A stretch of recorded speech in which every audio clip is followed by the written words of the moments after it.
வணக்கம். G news 24x7 செய்திகளுக்காக செய்தி வாசிப்பவர் உதயகுமார்.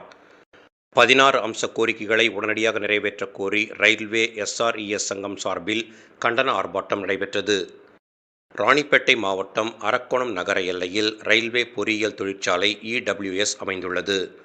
இந்த தொழிற்சாலை அருகே 16 அம்ச கோரிக்கைகளை வலியுறுத்தி எஸ்ஆர்இஎஸ் சார்பில் கண்டன ஆர்ப்பாட்டம் நடைபெற்றது. இந்த கண்டன ஆர்ப்பாட்டத்திற்கு இடபிள்யூஎஸ் கிளை செயலாளர் ஆர். பிரகாஷ் தலைமை தாங்கினார். உதவி செயலாளர் கமல்நாதன் முன்னிலை வகித்தார். இதில் சிறப்பு அழைப்பாளராக சென்னை மண்டல நிர்வாக தலைவர் எம். சூரியபிரகாஷ் கலந்து கொண்டு கண்டன உரை ஆற்றினார்.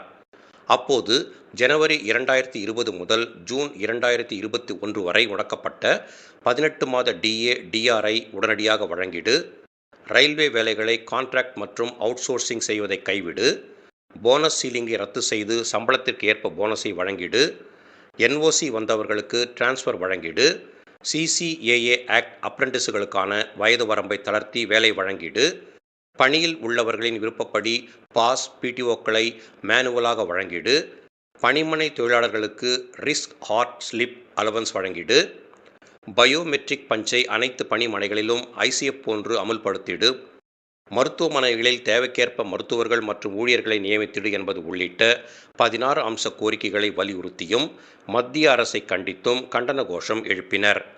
நடைபெற்ற இந்த கண்டன ஆர்ப்பாட்டத்தில் செந்தில்குமார் உள்ளிட்ட ஏராளமான நிர்வாகிகள் கலந்து கொண்டனர். முடிவில் சிஓஆர் வெங்கட்ராமன் நன்றி கூறினார்.